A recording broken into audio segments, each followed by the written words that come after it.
What's going on, everyone? Things by Roma here. May garden update. It is May 10th. We got our brassica cold season garden going on here, focused on brassicas for the cold weather. We will be adding in some more warm weather things soon, but as of now we're focused pretty much on the cold weather garden. So we'll start over here.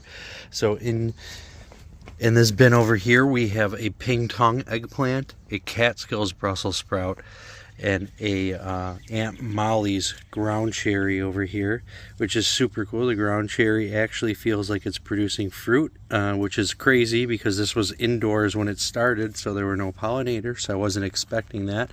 And then over here we have a Savory Perfection cabbage, so this could be pretty big. That's one of the brassicas: cabbage, cauliflower, Brussels sprouts, broccoli, kale.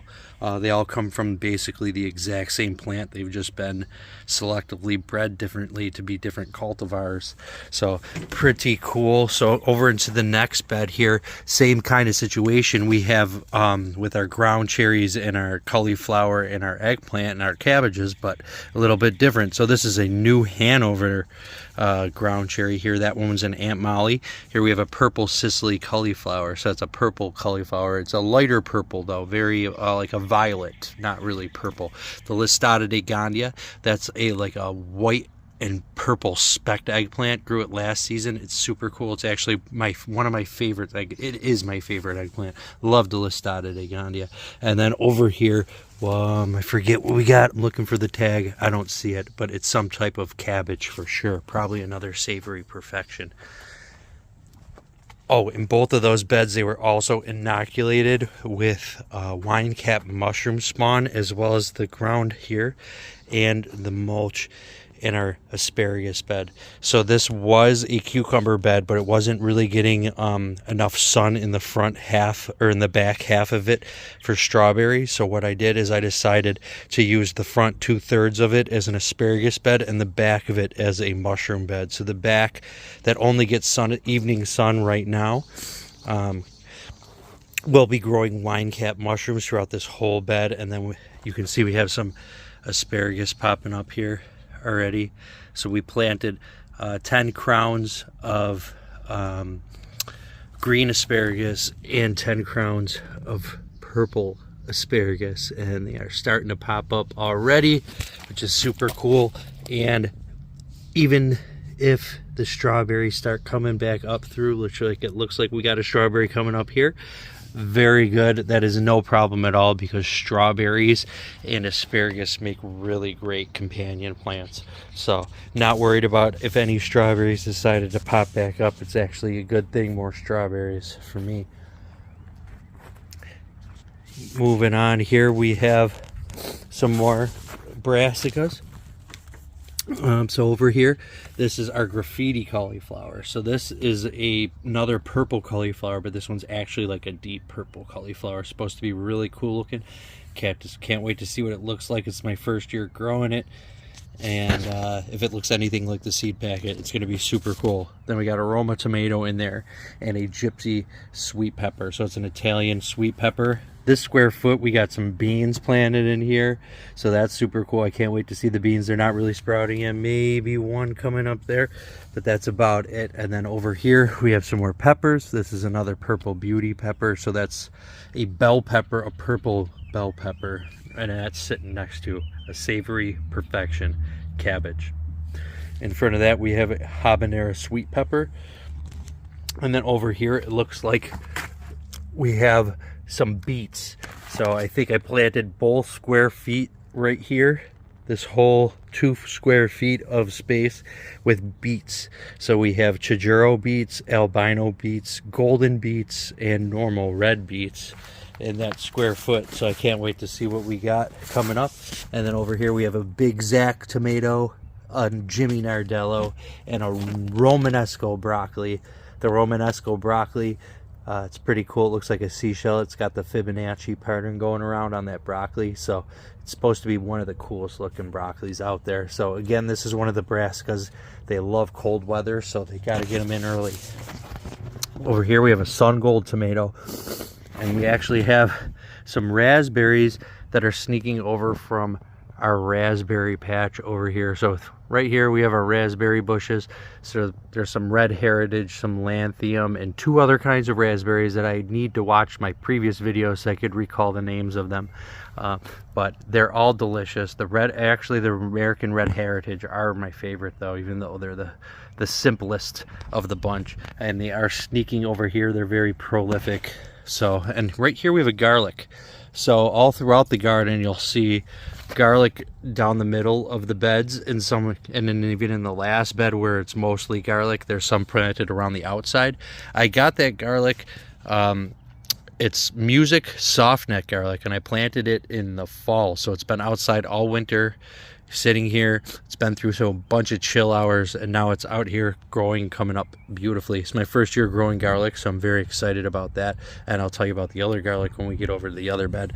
But here we have another purple Sicily cauliflower, and then it looks like we have some more beets. So here we have the Chigigiga beet. It's really hard to say, don't know how to say it, but we got the beet coming in there. And then here's a good example of what that hardneck garlic, the Music hardneck garlic, looks like. And then another Listata de Gandia eggplant, another habanero sweet pepper. Here we have some carrots. So the Kyoto red carrot down here, this whole end cap around the garlic, full of carrots. I actually need to get in here and thin those out. They're a little bit close to each other. Here's another Romanesco broccoli, and then here we have a couple square feet of space that I left open. So still got 2 square feet of space right here, probably for squash, cucumbers, maybe more tomatoes. We'll see. Some of the warmer weather stuff I'm leaving space for. So here's an early Jersey Wakefield cabbage, and then here's an heirloom Brussels sprout. And down here we also have some carrots. So those are a rainbow blend of carrots going here. If I turn around, we'll give you another view of our raspberries. And then over here we have a big pink tomato. So that's a nice pink slicing tomato, a Roma tomato. Another Romanesco broccoli.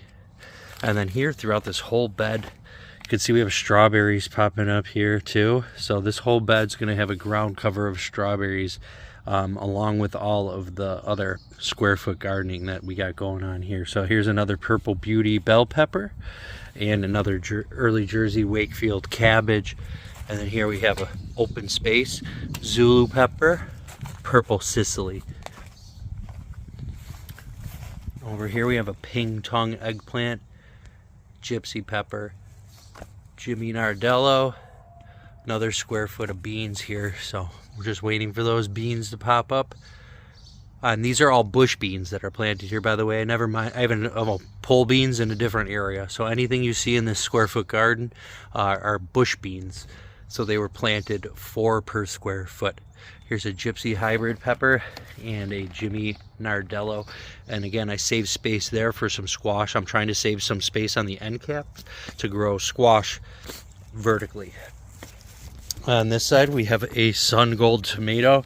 This one I'll be pruning off the suckers and just growing it single vine straight up. So this pole won't be here forever. That's just temporary. I'm going to need a much taller pole for the Sun Gold tomato over here. But Sun Gold tomato is probably one of my favorite tomatoes to grow. They're delicious. So it's worth it. I got a couple of them going on. And this is also the bed I was talking about with the extra garlic. So we still have the Music hardneck garlic going down the center. But I went apple picking last fall, and they had some garlic there, some hardneck garlic.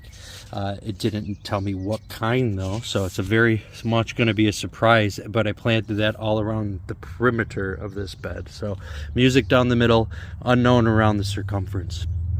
And here we have some more beans planted, another Zulu pepper. This looks like another broccoli, Romanesco broccoli. Or I'm sorry, that's a graffiti cauliflower. So that's another one of those deep purple cauliflowers. It's supposed to be real purple. And then here's my Listata de Gandia, also white and purple specks. If you've never seen a Listata de Gandia eggplant, they are gorgeous and delicious. Definitely my favorite eggplant. Purple Beauty, purple bell peppers. Not as dark as the Zulu, but still quite dark pepper. And then here it looks like we got a square foot of some Swiss chard that we're waiting to germinate that was planted. Some Catskills broccoli, ping tong eggplant, early Jersey Wakefield cabbage, another Zulu pepper, and another Savory Perfection cabbage. And then in the end caps, we got a purple dragon carrots sprouting up. Behind me here, we have a Santa Rosa plum tree that hasn't really woken up yet, but hopefully we will be coming out of dormancy soon. The mulberry tree is waking up, but this mulberry tree is probably going to be replaced with a golden delicious apple tree, so we'll see. I haven't quite made up my mind on that yet, but I'm pretty sure that's what's going to happen. And then over here, this is our pole bean trellis. So we have a marigold that's getting tall, falling over here, and then some more ground cherries. We have some party time aglaonema that came from our houseplant, some propagations from my houseplants inside. Same thing with these Persian shields. They're propagated from last year in my houseplants. They've lived all winter inside and now they're back outside again. And here's another, there's an Aunt Molly's ground cherry, not husk cherries, whatever you want to call them, guys. They're not tomatillos. They look like them. They're different. They're related, but they're different. But these husk cherries, ground cherries, they're so delicious. I never had one before until I started gardening and grew them myself. And now they're one of the favorite things I grow. They're absolutely delicious. And then I do have all throughout the whole back here, about every 4 inches, we have some pole beans planted that we're just waiting to sprout and come up so they can grow up this trellis. It's our Red Haven peach tree. The buds are definitely starting. This one's waking up as well. I can't wait. This is probably my favorite tree. I had one peach off of it and it was the most delicious peach I've ever had. So here's some logs I just cut from our silver maple here. But I took some cuttings because the best logs from this pile, I'm going to use some mushroom spawn plugs. And we're going to be growing some shiitake, some blue oyster, and some lion mane mushrooms in these silver maple logs. So I can't wait to start that project. I'm sure I will do a video on that as well. But I love mushrooms, so I can't wait to eat some fresh homegrown mushrooms. And over here we have our Liberty apple tree starting to wake up just like the peach. It's definitely a little behind the mulberry, but it's coming. And then here we have a Honeycrisp and these are both Honeycrisp apple grafts grafted onto the Liberty apple. So hopefully this will produce 2 different kinds of apples for us. And then as we go over here, we just have some flowers. This is a butterfly bush on the end. There's a first-year foxglove from seed coming, so that won't flower this year, but next season that will flower. Some Texas hummingbird mint from seed. Put both of these in this year already, and that's why they're already flowering, because they were indoors under the grow lights. And that's one of the main reasons I already brought them out, because they are cold tolerant and they were already flowering. So let's get them outside. Behind me here we have our Methley plum tree. So hopefully these trees will start taking off. They haven't done much just because they were very small bare root trees, and it was put them in last year. So hopefully this year they'll start taking off. Very small blueberry plant, or blackberry, that I planted maybe 2 weeks ago. It's a Freedom blackberry, Primark Freedom, so it's thornless and a primocane, which means it fruits on its first year. So most blackberries will only fruit on their second year, on the second year canes, but the primocanes will fruit on the first year. So that's awesome that the Freedom is both a primocane and thornless, so you don't have to worry about it. Here is a blueberry bush. This is a St. Cloud blueberry. Very delicious blueberry, probably one of my favorite blueberries, and it's also a super productive bush. So St. Cloud, highly recommended. Here we have some wild strawberries from my buddy Rob. I don't know if they're wild, but he gave them to me and he didn't know the name of them, but they're the only strawberries that I've really seen that have pink flowers. All of my other strawberries have white flowers, so it's pretty cool that these guys are pink. Here we have, this is crazy, Swiss chard that I planted at the end of last season because I got my seeds late and I just wanted to see what would happen.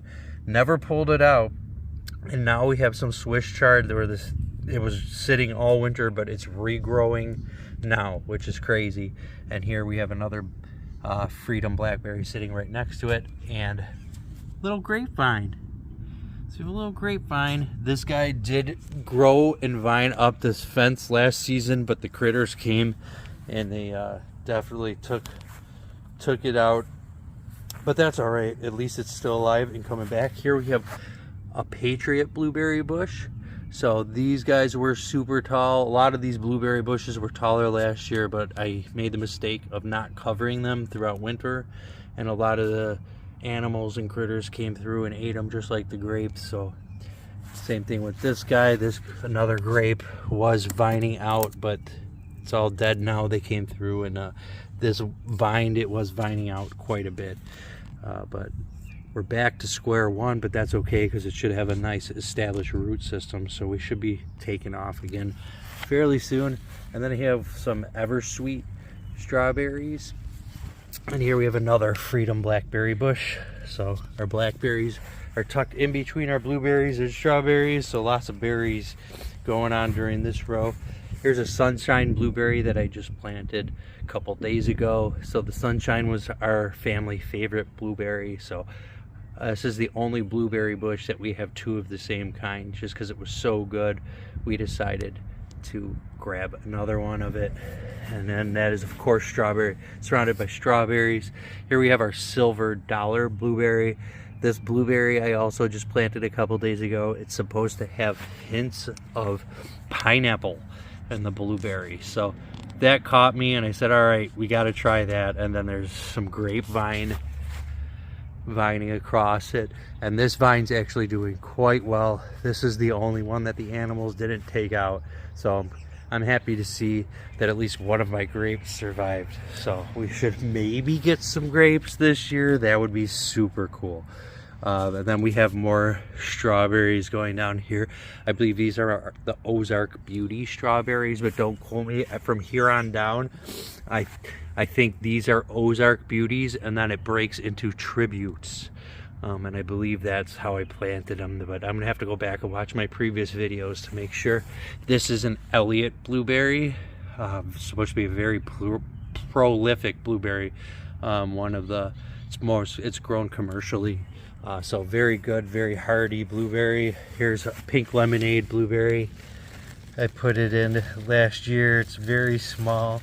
I'm hoping to find a Pink Lemonade blueberry the size of one of those two that I just planted, so that I could save myself a couple of years and maybe plant this guy somewhere else and get a couple of years ahead on the Pink Lemonade. And the same for this Elliott. So this is oh, sorry, that was the Elliott Pink Lemonade. This is a blue crop, but it's also very small, very small. So I got this on sale at Home Depot for $5 at the end of the season last year, so I couldn't say no. But I'm hoping a bigger, better blueberry plant fills this space, and these guys will find another space to fill, but they'll still be grown for sure. And then again, we have another example of a Swiss chard that I planted last year that is just growing anyway. It decided, hey, I could survive winter, that's fine. Buffalo winters ain't got nothing on me. And it's kicking, live and kicking.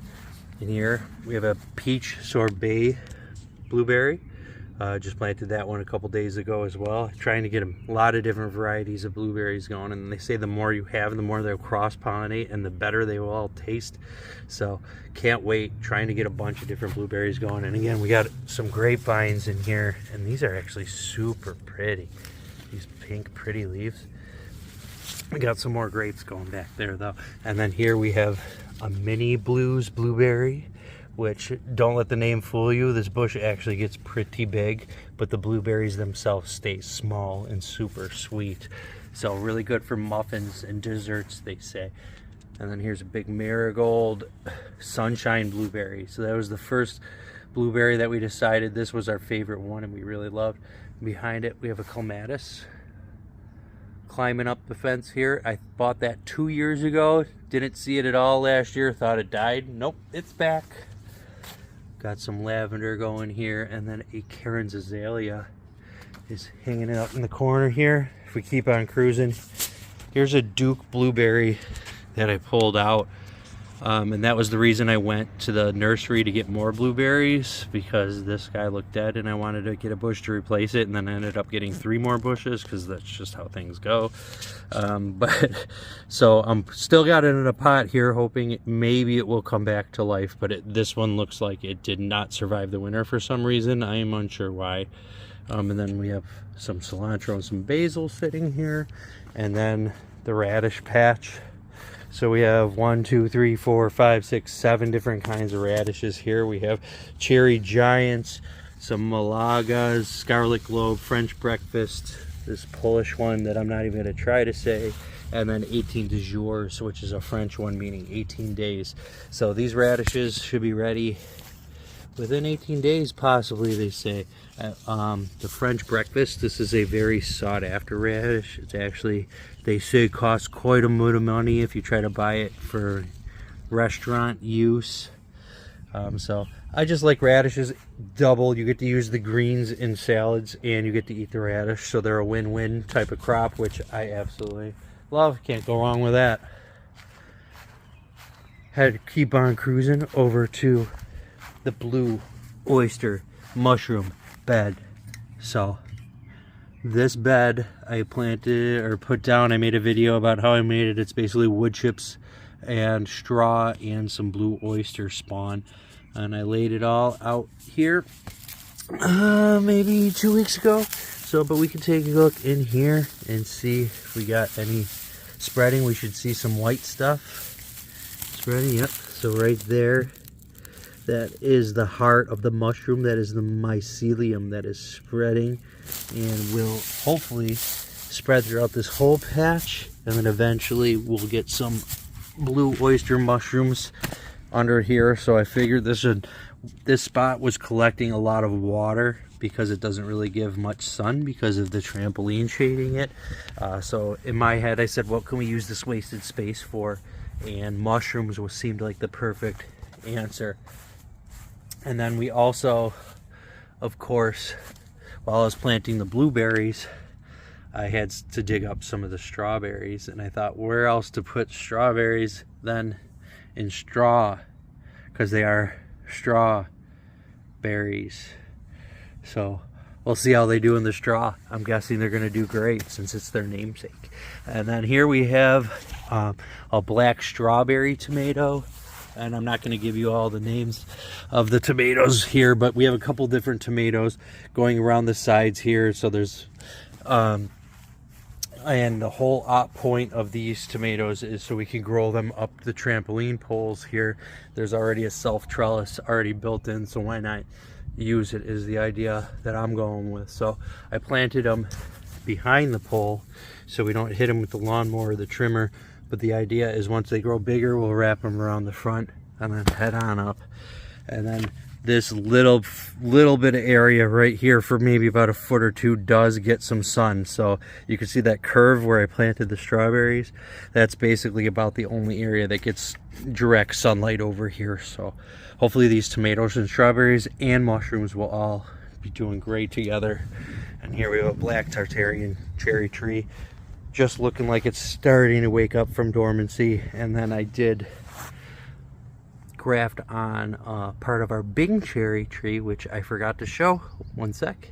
So over here by the berries, the strawberries, blueberries, blackberries, we have our Bing cherry tree, which definitely is waking up, getting a lot of sun. And I also tried to graft a piece of the black Tartarian cherry on here, so that way both cherry trees will produce both kinds of cherries. Headed back to this side of the yard, we have our little baby currant patch, which also is seeded with some blue oyster mushrooms. But here we have two different currants. I got these bushes for free on Facebook Marketplace last year, so I'm not sure which is which. We have a golden and I believe a red currant, but we'll see which is which, because if my memory is wrong, maybe it's a black currant, but I know we at least have a golden. And then as we keep on cruising over here, we'll show.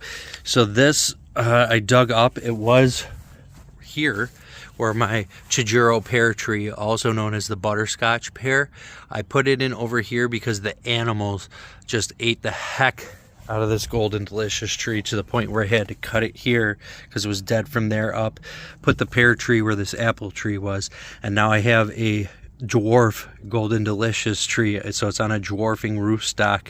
So I also took a piece of a Honeycrisp apple tree and tried to graft onto the dwarf rootstock, so we'll have two different kinds of apples coming off of this tree, hopefully, is the plan. And then I got to find a place for it. Down the garden here we have some lilies, some coleus that's not looking so great. The deer have been back here eating it looks like, but the deer normally don't come back here, so it's weird. Maybe some other critters. That's some lamb's ear and our second year foxglove. So here we have second year foxgloves pretty much down the whole line, and they are biennials, so they only flower on their second year, so we should be seeing some beautiful flowering and beautiful blossoms from the foxgloves. But here we have coleus, coleus, coleus, coleus, coleus, and here purple prince zinnia. Grew these from seeds inside. They're beautiful. Had to bring them out because they were getting huge already. And then a lot of this coleus, just coming back. They were kept them alive all winter as mother plants, trimmed them up right before I brought them out and planted them back in here. And then here we have another purple prince. Here's our black dragon coleus, grew that from seed.